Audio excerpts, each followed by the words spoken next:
Ladies and gentlemen, welcome to episode 1 of Following Lucha, a podcast. About pro wrestling. Specifically, I guess, Lucha Underground. You know, I guess that'd be the more specific route to take here. And my name is Jacy. I am joined by... Yo, what's up? It's me. I'm Steven. Oh, we're getting your last name? I mean, you said your last name, dude. Oh my god. I mean, come on. I guess, like, we don't really need to say our last names, huh? No, let's run. I'll bleep it out in post. Yeah. Bleep it out? We'll bleep it out. Yeah. No one needs to know cool. who we That's are. cool. Yeah. That's cool. So welcome to Following Lucha episode 1. The idea behind what we're doing is I'm a big fan of professional wrestling, or at least I was for a large part of my life. Steven, I don't think you can say the same. Dude, I am such a mark, dude, for wrestling, dude. Okay? Yeah. Watched for over a decade already. Mm-hmm. I can't name every wrestler right now. We should do that. That should be our first segment of Following Lucha, is we name every wrestler we can, you know? Just list them all out. Right now. How many wrestlers can you name right now? Oh my gosh, that's tough. Oh my gosh. Oh god, you put me on the spot, Steven. I'm falling apart. No way. I give up. Yeah, that's tough. But it's a tough segment. Yeah, no, it really is. We'll have to save that for a future episode, like the crime time intro. Yeah. Crime time intro. So the idea, though, as I'm trying to communicate here, Steven, is that we are sort of wrestling fans, but what I am undoubtedly a fan of is the TV show that ran from 2014 to 2018 called Lucha Underground. Okay, and so I figured, what better way to dive into this world of audio, dive into the world of broadcasting with a focus on professional wrestling. Oh, that's crazy, dude. Than just watching Lucha Underground and talking about it. Like, it's not a complicated topic. I mean, it's pretty not a concept. It's a pretty cool show. You know, it's a cool show, but I'm just saying, like, this podcast is not high in concept. You know, we're watching a TV show and talking about it. It's been like live too. Like, no, it's been gone for a while. It's been 7 years. Yeah. 7 years. It's been a little bit. So we're still trying to work out the format. But we will usually, I think, start off every episode with a recap of an episode of Lucha Underground. We are the official lore-keeping podcast of Lucha Underground. I think that's what we've decided. Screw the other Lucha Underground podcasts. The guys don't exist anymore, dude. They all quit. They really did. We found one. And they had a lame name as well. Let's start a podcast war right here, right now, Steven. Okay. Podcast war right now? Yeah. Fuck Lucha Things. Whatever. That was their name, right? The Lucha Things podcast. Lucha Things? I think it was Lucha Things podcast. Yeah. They suck. Did I listen to any of the episodes? No, I did not. But do I know that we are better? Yes, I do. Okay. We're in video format. They're in audio format. We have a video podcast. You know. Yeah. We have two. Sort of wrestling fans, you know, we have a level of knowledge on wrestling, which I'm sure they don't, you know, they didn't care about wrestling. And 3, we're both college graduates, which they are not, I assume, as well. Yeah. I don't know their college. Maybe they're like in their 40s and have like really good careers right now. But they didn't graduate college, you know? It's true. That's true. That's true. So we have a leg up.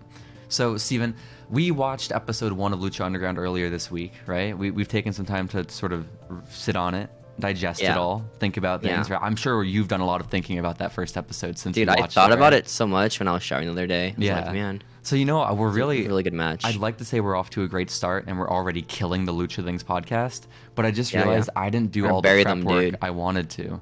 I was gonna look up like why the El Rey Network started Lucha Underground, why they greenlit it to be on their show or on their program. I was gonna look up like when exactly the idea came about, who came up with it, why it's a thing. I don't know any of that, but it doesn't matter because that's too meta. Like that's too real life. No, this is lore. This is like the lore in the show. Exactly. It's not the lore of the show. Exactly. Like I don't care what went on behind the scenes. You know, I don't care if Evil East got into a fight with Jack Evans, okay, and they started like brawling backstage. It doesn't matter to me.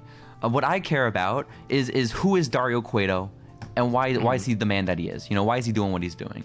And so that's so who is this rich man in the intro? Who is Dario? Well, let's take it back a little bit further, Steven, okay? Because we turned on episode 1 of Lucha Underground, and it started off with it was a very long intro, as we can boast attest to. It went on for a while. It was so crazy. It was just like an episode of AA, right, or whatever. Was it of AAA? I mean, was it AAA? Yeah, a little. right? It started out not even. It started out with like just stock B-roll of like Aztec temples, and that like, was crazy. Yeah. But basically, it was okay. It was a bit of that, but also there was El Dragon Azteca, right? Who we don't know technically yet in the lore, so maybe I shouldn't say that. You know, that's again, so he's just some guy now. He's just some guy. Some guy in a green mask shows up, okay, in like a dark alley, and he's just beating up a bunch of thugs. Okay, that's really what it like. Do? Yeah, like the thugs were like mugging somebody, and this man in a green mask like used his cool lucha skills to go save him. You know, as luchadors are wont to do. Pretty sick. And then he helps the man up that was just getting mugged, the man in the green mask, and he says, "Come with me." Right? Come with me. Come with me. It's just green man. Come with me. That's exactly what happened. And then it transitions into all the Aztec B-roll and like talking about how there were 7 tribes and how the show is going to get into like the legacy of the Aztec warriors who came before. Which like, imagine you just got mugged and some man in green mask is just giving you a history lesson. That's cool. That's awesome. He just saved your life too. And he's like, all right, it's now. It's gonna give you the lore. Time to give you the lore. My life. yeah. That's cool.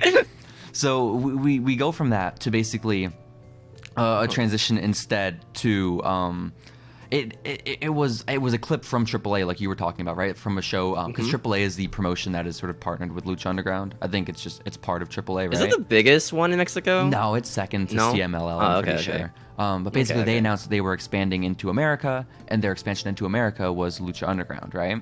And so basically, how they did that in lore, quote unquote, is in AAA rather, on one of their major shows, they had Dario come out, and he announces in front of this huge crowd in Mexico that he's going to be opening a temple in America, and the crowd they hate it. They are booing, you know. all these Mexican wrestling fans here is like, hey guys, we're gonna make a new show in another country. Yeah, I mean, essentially, you won't be able to watch it. You won't be able to attend it. No, all your favorite people, we're taking them away from you. Yeah, that's what happened. Did they want like a hero reaction or like?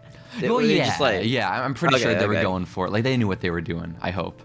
But then it cuts away from that footage because that apparently happened like in the past, right?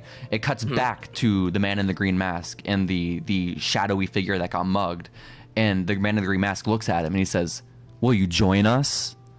And so, this is me using my lore cap, Steven. I think it's a metaphor. I think the shadowy figure that got mugged, that's us. That's us. That's us. We're the we got mugged. Yo. We got mugged. And we were saved by the green man? We were saved by the green man who was telling us all the lore. Dude, I want to come with him so bad right now. Dude, I also want to come with the green man. I know. So that's awesome. It really is. So and then it transitions into a very long fight montage. Like it was like a lot of big names. Like it was like they showed friends Puma, Johnny Mundo, like a Sexy Star, all these people that we recognize, right? Oh, it's a big star, Sexy Star. She's really big. She is. And then it shows just really huge. two luchadors I've never seen before in my life. But they're part of the introduction. Are they like jobbers? I don't know. I still don't know who they are. No? If I were a good journalist, I would have gone and like researched who they were. But no, it was just like some man in purple and silver fighting in the intro, and it was just so weird. Must be really big like luchadors in Mexico, and you're just like a fool right now for not knowing them. Damn it, I am a fool. I apologize for that. So that is the introduction, right? That's the whole intro package, and it finally transitions to actual footage from the temple. And it starts out with our beautiful ring announcer, Melissa Santos. Who is she? Who is Melissa? In the lore, who is she? Is she just like, I don't know. I remember like Lauren watching it. You're like, oh, she's just some LA girl. Because like those like, I imagine she's like one of those like chicks who like, in like, those nerd like YouTube channels? Like gamer YouTubers I say, have 5 nerds there, and then just one hot girl. Oh, she's just like viewers look at, Token hot girl. I assume she's one of those type like people. I understand. It's like sweaty nerds, one hot girl. I mean, maybe in real life, Steven, right? But again, we're getting a little too meta. In the lore, I think she's just pretty girl from LA that Dario Cueto hired, That's fair. That's fair. Yeah, I think Dario saw her and was like, this is who I want. And so this is the girl. He took Melissa. Melissa came with Dario. And They show up in the temple, and Melissa's there. She's doing her ring announcing, like announcing to the crowd that this is Lucha Underground. They should go to a shot of the live band that's performing, like up in the arena, which is still like one of my favorite things that Lucha Underground did, is they would just have a live band every single week just performing. Did they stop that? I mean, they stopped it in the sense that Lucha Underground is a defunct company.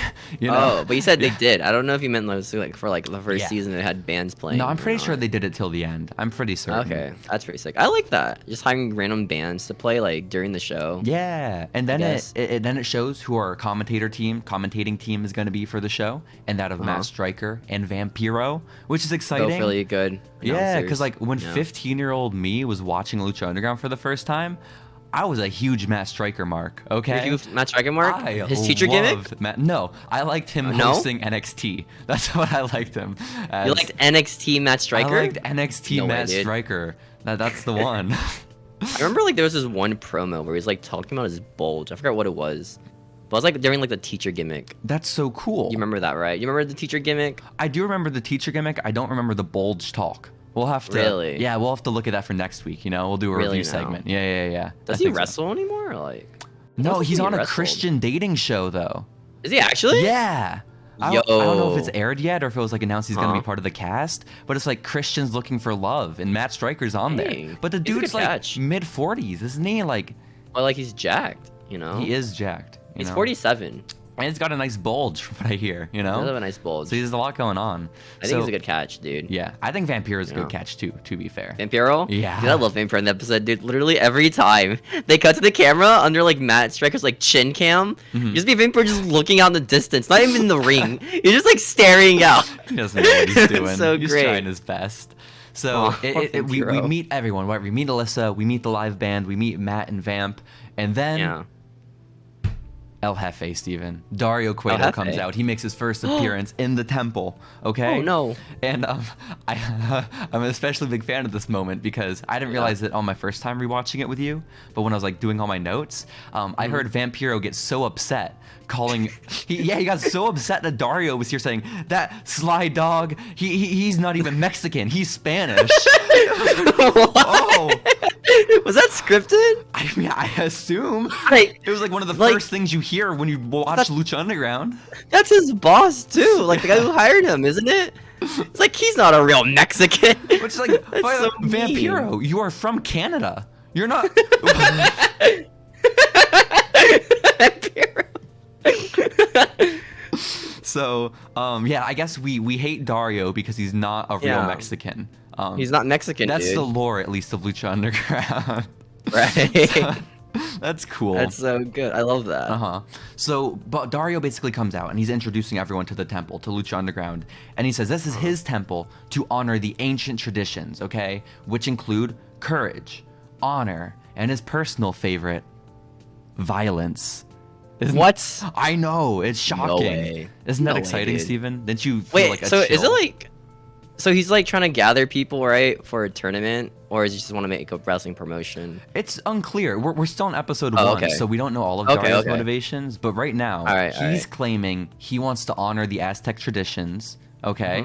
And he wants to, like, again, ripping put people's those heads off. 3 things, well, yes. Put those 3 things on display, courage, honor, and violence. But you know what? Maybe that makes sense why Vamp was so pissed. Because here's Dario. He's coming out and he's being like, I want to honor the Aztec traditions.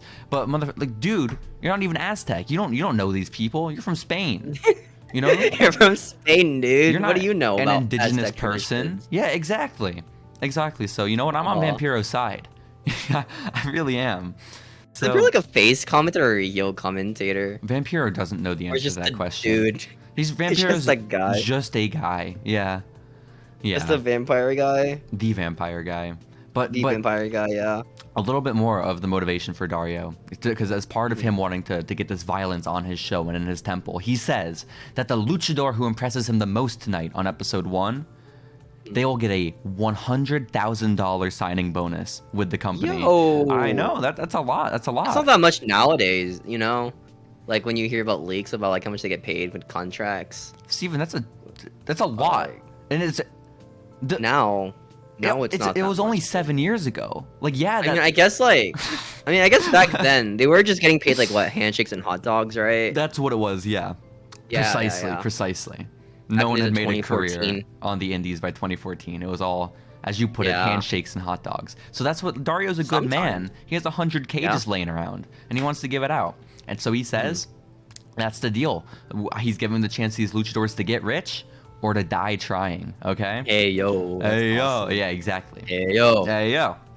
So, but basically, what's it says? I have a quote here from Matt Stryker.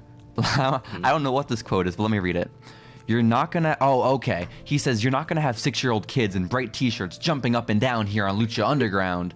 So it's like we're already taking shots at WWE too. I feel like every federation does that though. You know, like every wrestling promotion, are like, hey, we're not the WWE here, guys. We're different. And then like people cheer. We're you know? edgy, and so we're better, dude. We are better. We don't like kids. We hate kids. We hate children. Exactly. Are there kids in the crowd too? So many. Yeah. They were all in black T-shirts, you know, so it's okay. Oh. Yeah. Yeah, they're the edgy kids. They're the cool kids. Not the cheer and brightful kids. Yeah. Exactly. The cool kids who watch wrestling. Exactly. So we go from that. I think that's the whole introduction to Lucha. Okay, because then we get the announcement of our first match on Lucha, Steven, and that is of the Mexican wrestling legend Blue Demon Jr. versus the I was gonna call him an American wrestling legend, but that feels generous. He's a relative to a pretty famous wrestler. He is related to a legendary wrestler. That's true. Yeah. Chavo Guerrero was Blue Demon's opponent. Chavo's awesome, dude. Which I was so confused, because I obviously knew Chavo at the time, right? Because Chavo's a WWE guy, and it's smart. They're putting a WWE guy in their first match on Lucha. Yeah. And Blue Demon is like, he's not going to be as well known, I think, to an American audience. He's the former ECW World Heavyweight Champion, you know. For Blue Demon Jr.? No, Eddie. Oh. No, not Eddie. Oh, Eddie? Chavo. Oh, okay. Chavo Guerrero. Dude, Right. That guy is so good, dude. Yeah. I like how like every promotion for Chavo, they try to make him like this like really big deal. So they put him like really high storylines. And then they just realize like he just sucks so much. So, he always gets like world title pushes, right? I think. And then they realize, wait, Chavo kind of sucks. I like that his AEW tenure too, like from last year, only lasted a week. It took AEW a week to figure out Chavo's not our guy, guys. Oh, and ditched him. Chavo, dude. It's sad. But I was saying that basically it's smart because Chavo's recognizable. People are gonna know who Chavo is if you're watching Lucha, right? Blue Demon though, I didn't know Blue Demon before watching this episode again when I was a teenager. I still don't know who that is. Well, yeah, and I don't blame you, and you know why? Because everyone was so confused about how to pronounce this man's name, okay? Because Melissa Blue calls Demon? him Blue Damon Jr. Damon? Yeah, Damon. Like Matt Damon? Well, I think she was trying to do like a Spanish accent or like a Mexican accent. Blue Damon Jr. But then Matt Stryker says Blue Demon Jr. Demon. And then at the end, because spoilers, guys, Blue Demon ends up winning. Melissa announces him as the winner, and she says Blue Demon, which is what I'm going with because it feels the most correct for me in my tongue. I mean, it's the most English one, right? Yeah, it's probably the most bastardized version of his name, but like we got 3 different pronunciations all throughout the course of this match, so I don't know who this man is. But he wears a blue mask, and he has a big dad, I guess. But he's a pretty hefty guy too. Like he looks pretty badass. You know? Probably kick my ass. But the crowd, they were on Chavo's side. You know, they saw him. You know, they forgot about how shitty he is, and they were big Chavo fans that night. They saw the last names, like, all right, that's our guy right there. They were just chanting Eddie the whole time. It was very sad. Eddie, I did it for Eddie. He's doing it for Eddie. Yeah, that's what commentary should say like every 2 minutes in his matches. Every Chavo match, he's doing it for Eddie, guys. I think that's important to make known. Yeah. So, one of the observations I made during this match, Steven, and you're aware of this, we were watching the show together. The ground in the temple is so goddamn filthy. It's just so much dirt, like thick, caked layers of dirt. You think they add the dirt there on purpose? Like, just like they go to the studio, right? It's like cleaner. We can't have wrestling here, so they just get like dirt sprinkled on the floor. Yeah, work dirt. Right? Yeah. The work dirt for them to roll around in. That's cool. Just to feel gritty, to feel cool. Well, because they're edgier than WWE, so they got to have dirt in their arena. Yeah, which makes sense. You get a cut, put some dirt on it. Of course. Like we want open wounds filled with as much just disgusting shit as possible. You know, that's ideal. That's real wrestling. Real wrestling, and that's what Lucha Underground is bringing to the table, guys. Steven. You know? Mm-hmm. So, that was... I feel like that says a lot, and that was my main observation from the match, was just the ground is pretty gross. Chavo's back got disgusting, you know? Dude, Chavo got wrecked in this match. Well, yeah, a little bit. Poor guy. And, like, the finish was, like, pretty cool, too, because, like, Blue Demon was basically... He looked like he was going for, like, a Scorpion Deathlock, like a sharpshooter, but then, like, he just didn't. He like kneeled on, like he just stopped like with kneeling on Chavo's back midway through the move, grabbed his arm and like did like a bow and arrow. It was sick looking, and like I wanted to like be able to come onto this podcast today for episode 1 of Following Lucha and be like, and the move was called blank, but no, when it was just a submission. Well, yeah, you know what Matt Stryker called it? What do you call it? That's one of his trademark submissions. That's like when Daniel Bryan had the knee for a bit. It's like, he hit the knee! The knee! But the knee that beat John Cena! They still don't call it the Bisaiku knee. Like, they still don't call it by its right name. Is it just the knee that beat John Cena, right? I mean, I guess. I mean, I kind of just call it the Daniel Bryan knee at this point, you know? That's the D knee. The D knee. That's cool. That's so clever. Oh my gosh. You should you should message Daniel on Twitter. Let him know. Yeah. What's the name like AEW for that? Probably Excalibur probably says Bisaiku. If I had to guess. Bisaiku? Yeah. I think it was like too hard. I think it was a little too hard to say for like I don't know. Maybe for JR. JR would struggle with that one. Yeah. Poor JR.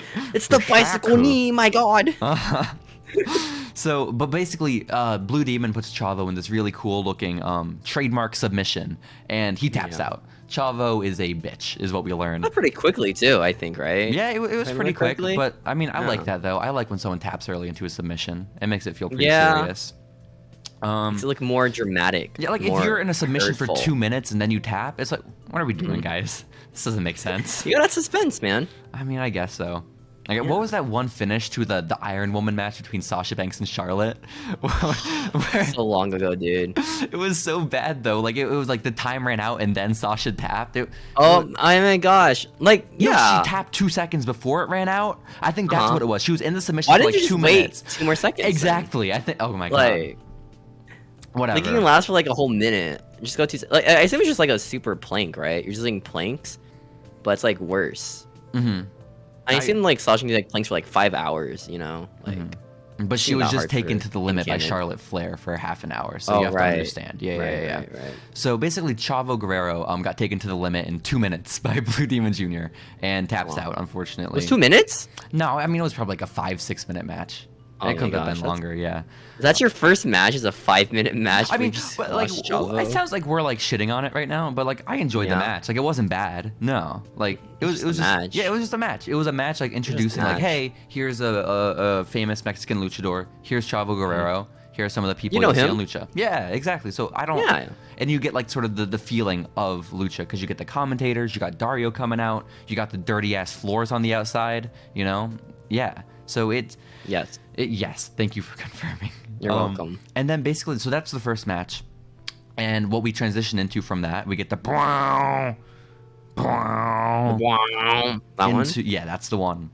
That's the one. Which they only use that sound effect twice this episode. Once for the transition from the intro into the show, and then right here before the first ad break. But then for the rest of the show, they use some like not as extreme version of it, and I don't know why. Oh, it's like softer, right? If I remember, it was like I think something like that, right? It was bad, is what it was. Okay. It was weird. Yeah, bad because it was unfamiliar to me, and I don't like change, Steven. But like it was just weird to me that they didn't have uniformity throughout the show. Like, why weren't they all the same one? It's fine. It's whatever. But we transition into a segment backstage. We're in Dario Cueto's office, right? And it's him and Conan, right? Because Conan's here. Conan is part of Lucha Underground, we learn, you know? What was he before? He was in WCW, you know? He was around Mexico. Yeah, I mean, honestly, I know Conan most from Lucha Underground, being my age, you know? But like, yeah. That's fair. He must have been like really big if we're like in our 30s, like I assume. In our 30s. If we were to watch WCW, he probably would have been pretty big. Like, that's Conan. I mean, yeah. His name was like K-Dog or something like that. K-Dog. Something. But basically, it's the two of them. Like, so they build him up as being like this legend of Lucha Libre, right? Conan. And he is in Dario's office, and so basically Dario is thanking Konnan like, oh, thank you so much for coming to my temple and working for me. And Konnan stops him. He's like, I'm not working for you, Dario. I am here because I am getting paid, right? I am here for the money. And I'm here for the money. And he says, and I, not only that, but I have under my tutelage one of the best fighters, one of the best fighters in the entire world. And I'm going to bring him to your temple, Dario.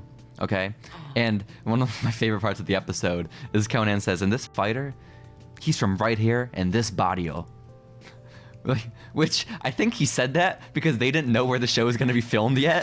So they just they wanted to have it open for like the wrestler to be from wherever they end up shooting the show. Yeah. So this barrio is where his fighter is from. From this planet. This barrio. But basically Dario says, okay, that's cool. That's cool that you have this cool fighter. You know, that's awesome. Because you know what? I, as owner of this promotion and as owner of this temple, I signed the biggest former free agent in all of professional wrestling. He's arrogant. No way. He's cocky. He's reckless. And in this temple, he goes by Johnny Mundo. No, not that Tony guy. Nese. He's already gone. He's already gone. Yeah, it's tough. That's the Long Island Tony Nese, dude. That guy's awesome. God, the Long Island Tony Nese? Yeah, he's epic, dude. He was the hottest free agent in pro wrestling. He was. Well, that's the thing. That's the thing. Johnny Mundo was the former hottest free agent in pro wrestling. Okay. You have to get these facts straight. So, Dario though is already pissed off. He's already like, I hate Johnny Mundo. He says because Johnny doesn't respect this temple. Okay. He's only here for the money and the fame. Which I'm sitting here and I'm watching the segment. I'm like, Dario, didn't this man just admit to you he's only here for the money? Why are you confiding in Konnan? He's not gonna. It was just confusing, yeah. I still can't tell if Dario's just like a Vince kind of thing, or just like some weird dude. Yeah, who just wants to like start a wrestling competition. Like, I want my fighters to want to fight for me. Yeah, like what's his deal? Yeah. Right now, I think the only thing we know for sure is Dario likes violence. Okay. And he's culturally appropriating stolen valor of the Aztec tribes, you know, which is tough. We don't like that. But basically, he says, Konnan, I want you and your guy, I want your fighter from this barrio, I want him to make an example of Johnny Mundo. And that's sort of where the segment wraps up, you know? So that's the idea. So they announced the main event for that night is going to be Konnan's guy, Konnan's little protege, versus Johnny Mundo. Which is huge because, what's it called? Johnny Mundo's obviously John Morrison.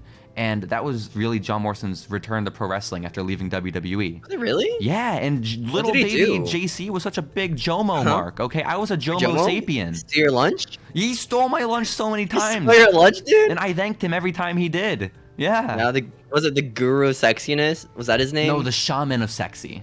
Oh, the Shaman. Same yeah. But then what did he do for like those few years when he just wasn't I think he maybe did like an indie show or two in Puerto Rico, and that was it. Yeah. I think he was like trying to like break into like LA and like the movie scene, TV, all that kind of stuff. I remember like him popping up in that one Max Landis Triple H video. And I remember he was in Survivor. He was on the reality show Survivor. Really? Yeah. He was on that for like a few episodes, I think. He wasn't on it very long. No. Oh, he got eliminated so quickly? I'm pretty sure. Dang, that sucks. But basically, yeah, that's the announcement. It's a big announcement that so far Chavo Guerrero's debuted, Konnan's debuted, and now we know Johnny Mundo's going to be here. And so we transition from that into a hype package for who Konnan's protege is, who the man from this barrio is, okay, Steven? And you know who that man is? That's Prince Puma. Okay. It's Prince Puma, Steven. I'd never heard of this guy before. You never heard of Prince Puma before? Never heard of Prince Puma. He's so mysterious. I'll be honest, the first time I saw like the design of Prince Puma and like his mask, I thought it was the worst thing ever because there's so much going on. It shows his buck teeth. That's the worst part of his costume. Like whenever you see, like he looks cool from a distance, right? When it zooms into his face, you just see his buck teeth. And he's like, oh, this guy's a nerd, dude. This guy's a nerd. You see Trevor's buck teeth? Poor Trevor. So Prince Puma is the guy under the mask. Prince Puma is the guy with the mask. I was saying though, at first I didn't like the design, but over the years, it's one of my favorite masks in all of wrestling. I love Prince Puma so much, Steven. But Konnan is saying he has 3 decades of experience, but the thing is, even though he has all that experience, Lucha blood doesn't run in his veins. You know whose veins it does run in? Who's? Prince Puma, which is not, again, this is not true. No, it's not. There's no. What race is he? Not Mexican. I mean, maybe he is. Puma. He's a Pumian. No, you're right. He's a Pumian. You're right. Because again, we're operating under the lore, and in lore, Prince Puma can be an actual like Aztec descendant. Okay. Yeah. Trevor, okay. I don't know if he's an Aztec descendant. You know. Poor Trevor. Poor Trevor. Trevor, man. I know it's tough. It's tough. But basically, we get a bit more of like the Aztec lore here from Conan because he's like narrating this hype package for Puma, and he says the 7 Aztec tribes all had their own champions, like back in the day, right? They were the original luchadors, and a loss back then that meant death, right? So to lose your spot as one of those 7 champions, you had to die, you had to be murdered, and that's because if you lost a fight, you would be beheaded. This is the Aztec lore that Lucha Underground is based off of. Dude. Yeah.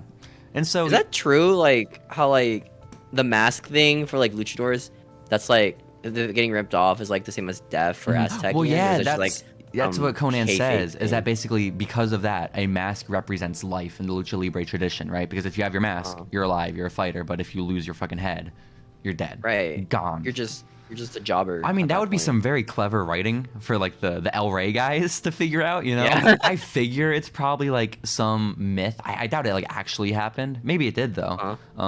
Like I bet that's probably where it came from, yeah, but I'm honestly not too sure. But basically, yeah, this is the thing.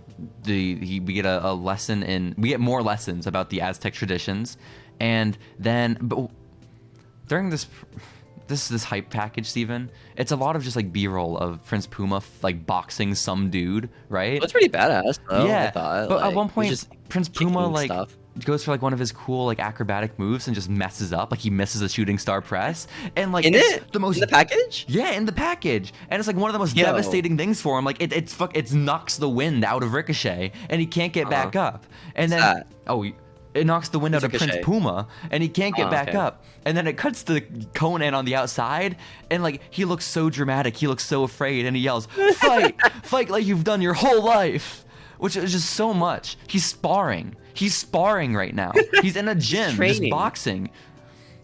He says, "Fight like you've done your whole life. Fight like you did on the street." So like, so is he from the streets? That's the lore. Prince Puma's from the streets. They pick him up from like the streets. Like, all right, you're Prince Puma. You're an Aztecian, was it ancestors or whatever? Mm-hmm. Like, how did they find that out? Well, it's just I don't know. They just so happened to be a guy from the streets. Maybe they did a 23andMe. You know, I think that's probably what it was. Oh, maybe. Probably. Yeah. That's mandatory to be a fighter in the temple. I think it's a DNA test. That makes sense. So basically, they end the promo with Conan just saying that Puma's ancestry determined his destiny, and now Conan will show him his glory. So it was, I mean, yeah, it was a cool little hype promo, because it made Puma look pretty badass. And again, aside from the one part where he fell on his ass and got yelled at, you know, that part was tough. But do you have any thoughts about Prince Puma, Steven? About his debut here? I thought he looked pretty cool in the package. Like, it introduces this guy's just flippy shit, man. Mm-hmm. I thought that was pretty cool. I like flippy shit, you know? Mm-hmm. How do you feel about him being from the streets and this bodio? The streets? Yeah. The streets? What streets? Like LA or like Mexico or? The streets of Boyle Heights. I get, yeah. Maybe Mexico. I mean, like, is that where he's from? Like in canon, he's just from the streets. They built him from the streets. He is Prince Puma. I think so. You're really a prince if you're from the streets, are you? That's a great point. You should DM him on Twitter, Steven. Let him know. Yeah. Let Prince Puma know. Does he have a Twitter? Was that a thing back then? Nah, I mean Twitter was a thing, but Prince Puma did not have a Twitter, sadly. No. I hate to report. Yeah. So, no, where they built him from is Boyle Heights, which is where the temple is. Which is why I believe firmly that they said this barrio, because they had no clue where the temple was going to be when they filmed that segment. So I'm glad they figured it out. But from there, Steven, we get to our second ever match in Lucha Underground, because we cut back to the ring, and it is going to be a contest between the wrestler Son of Havoc who is, and I don't want to break the lore here, but from outside, he is M-Dog Matt Cross, who I recognized at the time as being the dude who got eliminated first on Tough Enough. That's sort of where I recognized him. Was this before Tough Enough or after? This is post Tough Enough. And okay. That's not the 2016 network Tough Enough. It was the one like on USA with Stone Cold hosting it. Where, that's an old one. Yeah, where Cameron was there talking about how Alicia Fox versus Melina was her favorite match. That one. That's cool. Dude, I love that because, like, in the Royal Rumble this year, right? Freaking Melina, Cameron, and Alicia Fox were in the same match together that night, dude. That was pretty hype, dude. Dreams are made. They weren't in the ring together, but it was pretty hype. That's a missed opportunity. Like, people have been saying it's the worst Royal Rumble ever. That's why. The women's one? I mean, I just meant the whole show, like as I thought in the its women's one was entirety. pretty alright. Yeah, women's one was fine. Like it felt like sucked, though. all the big moments were just like, hey, here's a big legend, and that was it. And then they bury their current talent with that legend. That's my favorite part of the women's Royal Rumble. They do it every year too. I don't know why. Yeah. It was you know what I mean, right? I mean, I guess so, but like at the same time, like who won the Rumble? I mean, I was gonna say it's all young people winning the Rumble, but fucking Ronda Rousey just won it, so maybe not. Never mind. Well, you know, Ronda Rousey theoretically is pretty young in the ring. All right, she has like what? You're right. She is a rookie. You're right. You're right, Steven. Yeah, she's a rookie still. But who is not a rookie is this man, Son of Havoc. He is in the ring and he is awaiting his opponent, who we learn is Sexy Star, and she makes her way to the ring. I know. And Steven, I need to know, what are your thoughts on Sexy Star? Dude, I love the promo they put before she came out. Oh god, we'll get there. Yeah. That was so sick, dude. Where it's like, I am Sexy Star. I'm not a man. I'm a woman. Oh shit. Okay. And I'm awesome. It does, like, Sexy Star is making her entrance, and it cuts to a promo video for her, and like it starts out with her, like it's very emotional, where she's like, I used to be a scared, abused woman. I was contemplating suicide, and it's like it's so, and she's saying all this stuff in like the show El Rey Network was so unconfident in her ability to speak English, they put subtitles at the bottom of the screen, which is no, you could understand her like just fine. It was perfect, but no, they still put those subtitles there for us. But she basically says that like she was abused, she was in this dark place, and the mask, her lucha libre, it saved her life, because lucha showed her, Steven, that women are as strong as men, they're as tough as men, and sometimes they can kick ass. Sometimes. Women can only kick ass sometimes. That's official lore, which I like. So this is the gimmick, and she basically says she is fighting to empower other women, which, you know what? It's a pretty good gimmick. I was a pretty big fan of this. You know, I wasn't a big fan of the time at the name of Sexy Star. I thought that went a little bit against her goals. And then like empower women. Fast forward a few years, and like she's breaking another woman's arm in the ring for no reason, just like for funsies. Like I question her dedication to this feminist cause, but like, you know, at the time it was cool. I was like, okay, cool, Sexy Star, you do you. Feminism takes sacrifices, dude. Yeah, but like you can clearly see like they're building her up to be a big deal, right? She's fighting for like abused women everywhere, and she's about to fight a guy, right? So like theoretically she's like, again, just as strong as the guys sometimes. And so when we cut back to the ring from the promo video, it's Son of Havoc in the fucked up deep voice. He has the most weird voice I've ever heard, Steven. You know what I'm talking about, right? Havoc? Well, I assume the guy just sounds like a nerd, right? Dude sounds like a regular person. But they fucking... I mean, I think so. But it sounds like they lowered his octave like 10 times in post. Like they made his audio so fucked up. Yeah, they did.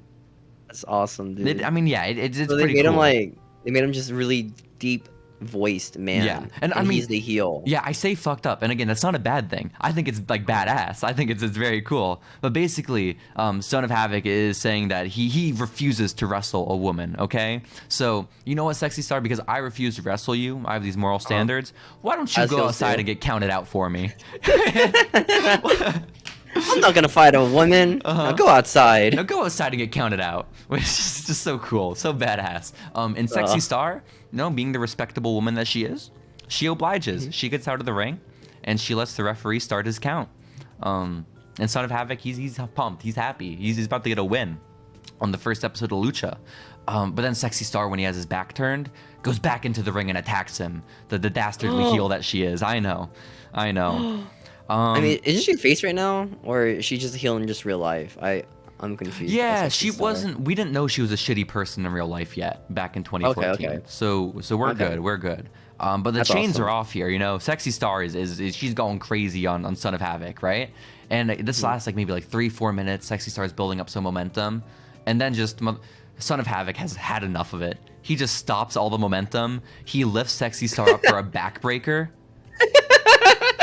And Steven, then he just wins. He pins Sexy Star 1, 2, 3. He just wins with a freaking backbreaker. I mean, it looks sick.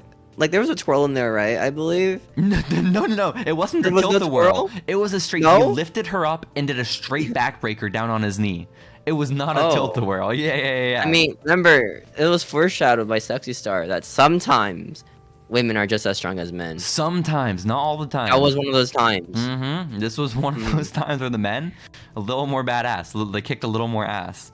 So basically, I was trying so hard to figure out what was going on here because, like, we have the sympathetic woman fighting for, like, the abused, fighting for this cause, and she just gets fucked up by a dude in, like, just a couple of minutes. Because it's not like Son of Havoc was, like, beating her up the whole match. It was back and forth. It was the moment Son of Havoc didn't want to get beat up anymore, he won. He just decided, all right, yeah, I gotta end this. It's over, guys. Yeah. And so basically, when I went back and I watched it the second time to do all my note taking, I heard Matt Striker say, "Look at him! He's pulling the tights. He's pulling the tights." So was he? Well, that's the thing. I'm like, oh, okay, that makes sense. So he cheated to beat Sexy Star. That makes more sense. But there is a clear camera angle, a clear shot of Sexy Star's ass. Son of Havoc is not pulling her tights. I think they realized how bad they fucked up that they added it in post to like make it a little bit better. Yeah. Oh, that's so good. That's so good. I mean, I don't know. Because like I remember the beginning, he's like, "There's no good guys or bad guys here, right?" Just guys. Well, like they built up Sexy Star just like, you know, be like this empowering like feminine hero. Yeah. And then she just lost into some like dude in a mask who looks like a Batman villain with a really deep voice. Yeah, it was awesome. Even a villain, like a grunt, like a Batman grunt. Yeah, no, you know? definitely not a villain. Definitely, he's like one of those guys in the games, like, "Hey, there's the bats, get him!" He looks like one of those guys. Wow. That's awesome. That's awesome, Steven. So that was Sexy Star's first match and Son of Havoc's first match in Lucha Underground, and like, great matches so far. Yeah, in retrospect, like looking back, I didn't remember these first two matches of Lucha being so underwhelming. You know, because again, Lucha Underground is one of my favorite things ever in pro wrestling. Like my favorite company, my favorite show. But like, they got off to a rough start. And so these were the first couple of matches, and we cut after Sexy Star loses to a match graphic to promote the main event again, that match between Prince Puma and Johnny Mundo. And Steven, if this isn't just a porno graphic, I simply don't know what it is. You know what I'm talking about, right? Johnny Mundo? Just him just looking like a porn star. That so was really good. Blatantly, yeah, just abs on full display. It was so sultry for a wrestling graphic, you know? It was so weird. And it didn't even take up the whole frame. It was like a little box in the frame too. It was... I want to get that as like a print and have like him sign it. Yeah, just have it on our my wall. Room. Yeah. That can be your thing behind you next week, Steven. The thing behind me. Just Johnny Mundo's show everyone a little bit of Lars, you know? We haven't got a view of Lars Lars action right here. Oh my god, he's looking handsome. There he is. That's crazy. I love it's just like a random dude in the back with like glasses. Like, was that added in or is that in the show? It's coming from a live event, right? It's gotta be a live event, I feel like. The dude in the red glasses behind Lars Sullivan in your background right now on video, you're saying. I don't know. It's gotta be a crowd person, right? It looks like someone in the crowd, but it also looks like that. No one in the crowd can be that big, you know? I don't know who that man is. He's so ominous. But Lars Sullivan. Poor Lars. So we get back though, Steven, to Lucha Underground, right? And we're cutting backstage from this pornographic to a very sad and sweaty Chavo Guerrero, okay? Chavo is so goddamn sad, and he's just like, his face is just sopping with sweat. It's disgusting, okay? And you see from behind in the shadows, Dario Cueto appears, right? He opens the door and he walks into the room to the side Chavo's in. And basically, Dario's just like, damn, Chavo, you suck ass. It was so good. Did you just tap out? I feel like it's a rip on just Chavo in general whenever it works like any promotion. Like after a match, like shit, man, you suck. And then what's fucked up too is like, Chavo, you tapped out. What would your uncle think about that? What would Eddie Guerrero think about that? It's like, fuck, dude. I mean, that's just his gimmick, right? It's just, hey, my uncle's Eddie. Just in any promotion, right? Yeah. After Matt Striker and Vampiro said it every 2 minutes on commentary, we also gotta have Dario remind us. That's important. Awesome. And basically, to add insult to injury, Dario pulls out his briefcase with $100,000. He's like, "Look, motherfucker, this is what you're not getting tonight," and he walks away. It's so messed up. Asshole, dude. He's pretty epic. Yeah, I felt so bad for Chavo, man. Like that guy's life just kind of sucks, you know. Yeah, especially like, in 2014. You know. Wait, what was he doing in 2013? Was like what? Like he was doing NXT stuff, I think, right? Or no? No. They stopped doing NXT, like the show, right? Yeah, I feel like he probably left WWE in 2012. Is my guess at the latest, and this is like 2 years later. Then he's showing up in Lucha. Okay. So he didn't do that much in the 2 years, I don't believe, unfortunately. It's a big catch. It's a big catch for the company. And what he's done since, he was in AEW. Yeah, that was pretty cool. For a good week. He managed Andrade, right? Andrade El Idolo. But again, that's a thing. What was what JR called him? Andre El Igloo. That's cool. That's awesome. So that's awesome. Yeah, no $100,000 for Chavo. Ooh, Chavo. And instead, also before Dario leaves, he says, "Chavo, I brought you into this company so you could end Blue Demon's career." And I just thought, what the hell, Chavo? Like, what is Dario doing? Like, he's bringing in guys to end Prince Puma's career or end Johnny Mundo's career, rather, right? Like, Johnny Mundo's already disrespected him. He wants someone to take him out, and he wants someone to take out Blue Demon also. It's like he's a fucked up guy, Dario. You know, just mean. But he's like, Chavo, because you couldn't get the job done. Because remember, you're a loser ass bitch, Chavo. I found someone who I think can. So you better be ready for this, Chavo, because once he comes here, there's no going back.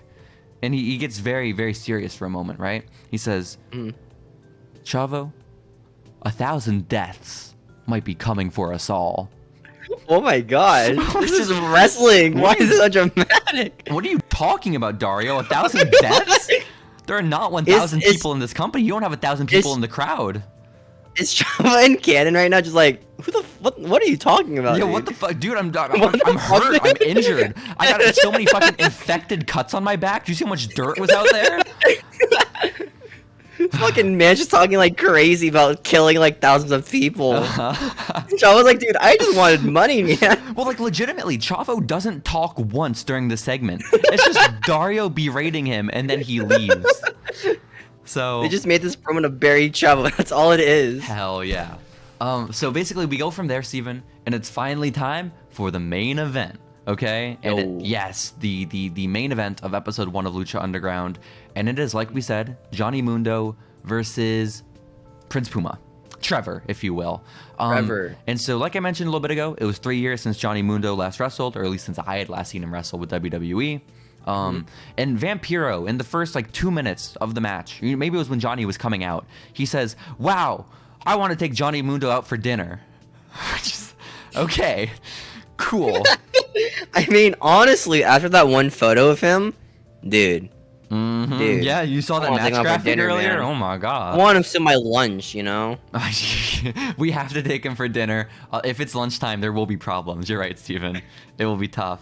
So then Prince Puma comes out, and he is accompanied, of course, by Conan. And again, Vampiro, quick on that microphone, he just yells, "Conan is a cancer!" What is this like commentary by Vampiro? Was he like in demand at the time, or was like, hey, this guy's a former wrestler, he'd be pretty cool to have? Vampiro Vampiro was the furthest thing from the man in 2014. I don't know how they got him or why they got him. He's such a treasure. But I fucking love him, yeah. But he basically says that this dude, this Conan guy, he's gonna corrupt Prince Puma. Because I know Conan. He called him cancer. He said he's gonna corrupt. He's a cancer. Prince Puma. They have like a thing in WCW. I mean, that's a good point. They may have like fought back then. That's long-term booking. That's a good thought. Yeah, that was what it was. They knew. Yeah. They knew in 2014 they'd have this moment. So basically, then Matt Striker, just on the complete opposite end of the spectrum, he says, like he's not paying attention to what what Vampiro is saying, and good enough, like fair on him. But he says Puma symbolizes the dawn of a new understanding. What does that mean? I don't know. A new understanding of what? The dawn of a new. Huh? Matt Striker, what? Matt Striker, what? We just have two such opposite ends of the spectrum, of commentary, and I enjoy it. I am a huge Matt Striker and Vampiro fan. Please do not get me wrong. Like, again, I feel so bad. I feel like we've been talking about this episode and we're shitting on it so much, but I love all of it. Okay. And it's cheesy, right? That's what you like, just cheesy fun. Yeah, but this match is not cheesy fun. Right now. This match between Puma and Johnny is like, it's sick. It's like a very good wrestling match, especially for like 2014 standards. Okay. Yeah. Because like you'll see this match. Like, yeah.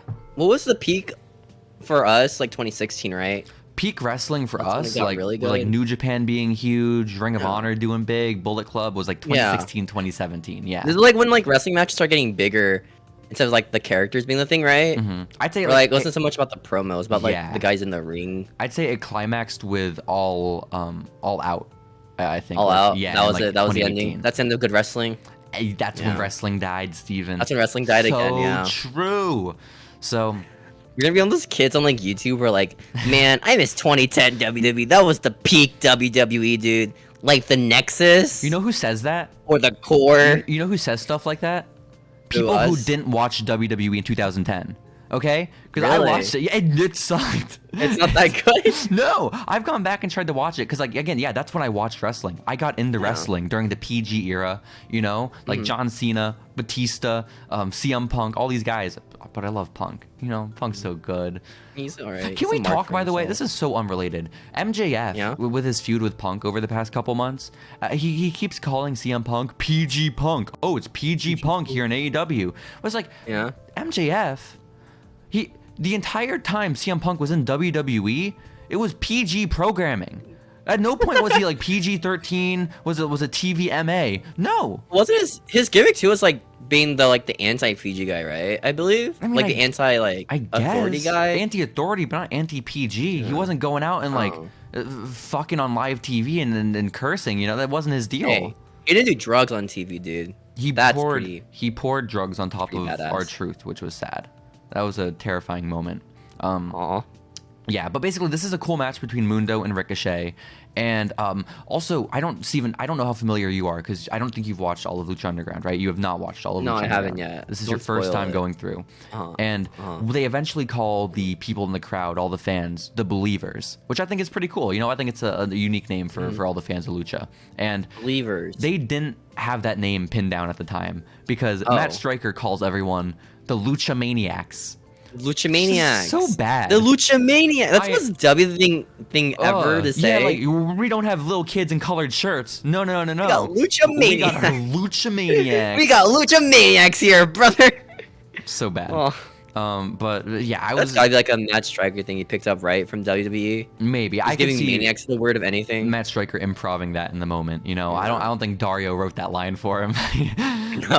No. But basically, again, the match is cool. I don't really want this podcast to be us doing like play-by-play commentary for cool matches because like I don't really either. It's just like I did like that one scene though where like they were like clapping and Ricochet was like building up for like a really cool move, and then he just did a crossbody. And then that was the entire, like he spent so long like building up, like oh shit, Ricochet's gonna do something really sick here. He's building up for it. Just a crossbody. That's cool. And I think this match did a few things really well, and that like it showed like, hey, we, in addition to having fucking Chavo lose and Sexy Star get bitched out, we also got some good wrestling, you know, and some like killer wrestlers like Puma and Mundo. And it like established both of them as really athletic guys. It was a cool match, and like it also, I think, built a lot of character for like the arena as well, and like because it like showed the fans getting into a match. And so I think it was cool. And they ended the match. It ended up being Johnny Mundo pinning Prince Puma clean, and they end the match together with a show of sportsmanship. They hug and they shake each other's hands, Steven. Aww. And I think, oh my gosh, Prince Puma was like an Aztecian warrior dude. Why would he care about like this dude who beat him? You know, that's he was just humbled. Like, you know, he was just humbled. Prince Puma, humbled man. Yeah, exactly. Okay, yeah. So I think, okay, what a wonderful first edition of Lucha Underground. Very cool, very cool. I was mistaken, because you hear that little horn go off in the arena, and then emerging from his office, it's Dario Cueto again. You know, I forgot. Yo, he's supposed to award his $100,000 to the man who impressed him the most, and so. The thing is, Dario comes out of his office looking pissed. Dario is fuming, okay? And so we, of course, know, as the outsider looking in, because we said yes to El Dragon Azteca's invitation to come with him into the temple, we know that he's pissed because he hates Johnny, right? Johnny disrespects Lucha. Hates him, dude. So he wanted Prince Puma to put him away, you know? That's why he made that agreement with Conan. So he comes out with his briefcase, and he is fuming. And so... basically, he's begrudgingly presenting the briefcase over to Johnny, right? Like he's holding it in front of him. But then when Johnny goes to grab it from him, Dario pulls the case away. And then Vampiro on commentary gets so pissed off. Vampiro's like, this isn't the first time I've seen a jabroni promoter like this try to skip out on a payday. And he's just so upset at Dario. Yeah. He got triggered from that moment. He's seen it before. Yeah. I like the little thing where Johnny tries to chase him. It looked so weird and awkward. Yeah, it was a little awkward. But basically, Dario runs away with the money, and these two little goons come out from nowhere, Steven, and they just start beating down Prince Puma and Johnny Mundo, right? These two little guys in tank tops and like cargo pants, and we of course know that they are Cortez Castro and Mr. Cisco, right? Pretty famous. Pretty famous. Yeah, huge wrestlers, and so but honestly, they're small in stature, huge in reputation, small in stature. So it's like the two of them are like, oh, why are these guys beating up Puma and Johnny? And they're laying it in, you know, they're stomping them out. And then, Steven, guess who comes out? How does this theme song goes like, it's a domination? No. This right here, song. It's domination. Domination. You gotta go hard when it's coming. This dude, right Ezekiel is like freaking humongous, dude. Oh my gosh. I didn't realize how big he was. Yeah, well, to clarify, it was Ezekiel Jackson, WWE's Ezekiel Jackson, Big Rick in Lucha Underground. He comes out. Big Ezekiel. Yeah. The leader of the core. But you're right. He's fucking he's huge, like bigger than he was when he was. How big he was? I thought he was like smaller, kind of, right? Like not small, but like around like 6 foot-ish. I would say I thought he was like more lean, you know, not like but he's fucking huge. He's a wall, dude. Big, thick guy. Yeah. And so, basically, Big Rick is out here, and he joins in on the beat up, right? It becomes very clear that those two guys that came out earlier, the Mr. Cisco and Cortez, they are clearly this man's thugs. They are his goons, and so they are all fucking up Puma. And then they neutralize Puma, they throw him out of the ring, and it's down to just Big Rick and Johnny Mundo, right? And he hits him with this killer Uranagi, okay? And then Cortez Castro and Mr. Cisco, they lift him up for a shatter machine, okay? They are innovators. They are FTR, dude. FTR shout out. No, not FTR shout out. Again, we talked about it when we watched the episode. FTR fucking ripped off Mr. Cisco, and that's fucked up. Okay? They're OG FTR, dude, okay? Nah, it's not OG, okay. the Lucha FTR. Lucha FTR, is that what they are? I mean, there's another storyline right now with FTR. Yeah? Does that mean that Big Rick is Paul Ellring? is that what this is? Oh, that's cool. That's awesome. I believe so. Oh wait, no, it's not Paul Ellring. Who's their dude? Tully Blanchard. That's who it is. Big Rick is Tully. That's awesome. So, the shatter machine on Johnny Mundo, and then Vamp calls them all gangbangers, which was cool. They're gangbangers. They're gangbangers. Is that on purpose, or is that just a word he just thought in his mind? Gang and they're banging them, gangbangers. He came. That's where the word gangbangers comes from. It's from Vampiro. He made the word in that gangbanger. moment. Yeah. And then basically Dario gets back on the microphone and he's like, "Hey guys, it's not just luchadors that are competing in my temple. No. I also went out and I scouted the best fighters from around the world to work for me. And guess what? The world. Big Rick, he impressed me the most tonight." And he gives him the $100,000. Yo, Big Rick. Yeah. Like he says, around the world. It's just a guy from like the same country where it takes place in. Yeah. Big like, Rick. You didn't really go that far, did he? Yeah. Like he didn't really go that far for a fighter. He drove to like Los Angeles. You know, it's like what 40 minutes away. That's impressive. I mean, with LA traffic too, that's been like an hour more probably. Like legitimately, right? the whole main event scene. Prince Puma's from the streets. You know, he was just hanging out outside. The streets. And Johnny Mundo, he's been in LA for 3 years. He's right there. And Big Rick, yeah, all these dudes are just from LA. That's awesome. But basically, the episode ends with Dario screaming into the microphone, "Welcome to Lucha Underground." And then we get the sound, Steven. Hit us with it. The boom. I thought it was a pretty alright episode, honestly. I thought it was good. Like, I was so concerned with the first couple matches. I think the first half was just kind of like, you know? Like, it didn't really start with a banger. Yeah. I feel like for the first match, I don't know. Should they start with a Ricochet match? Or should that ended it? I don't. And just like ended like they should have started. No, because I like that they built up who Prince Puma was before it happened. Yeah. And they said. But like, they started with Chavo Guerrero and Blue Demon Jr. Yeah, that's a weird pick. What I would have done is probably had like a more flippy kind of match to start out with. Which again, it's 2014, so who knows how that would have gone over. Like, definitely do whatever you do. Don't start with Son of Havoc and Sexy Star, because everyone's turning off their TVs when this happens. What was that, dude? I don't know, but like I assume like the ratings weren't that great for like those two matches, right? That's a brand new like, show. Who is this white dude in a mask beating up this woman in like 2 minutes? With a very fake voice, by the way. A voice that is obviously distorted. A demonic demon filter on him. Which is so cool. So yeah, no, it was weird. But like, again, I didn't, at no point watching the matches I was like, this is a bad match. It was more like, what are the people booking this doing? Like, what is happening in their head? But yeah, by the end of the episode, we had a very great, because we didn't really put it into context, but like as far as the length of the episode, the Johnny and Puma match lasted about half the entire show, like half the hour.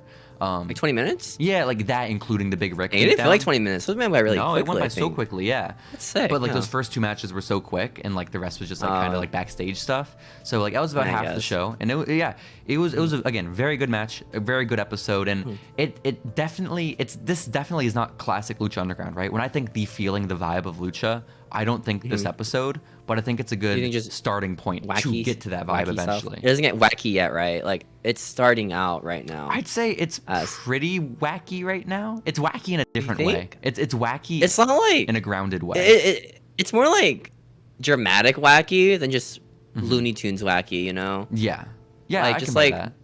Yeah. It feels more like grungy, gritty right now than it feels like all spectacular in the later seasons, you know? Right. But we'll get there, because this is just episode 1 of Following Lucha. Eventually. And might take a couple of years. It may. We're either going to do... Might take a couple of years. Based on how long this review was, with it being fucking over an hour, we may stick to one Lucha Underground episode per week. So check back in with us like in 150 weeks, and then we'll recap the entire show. Hey, dude. We'll recap all of it, dude. I can't wait for the Rey Mysterio segments.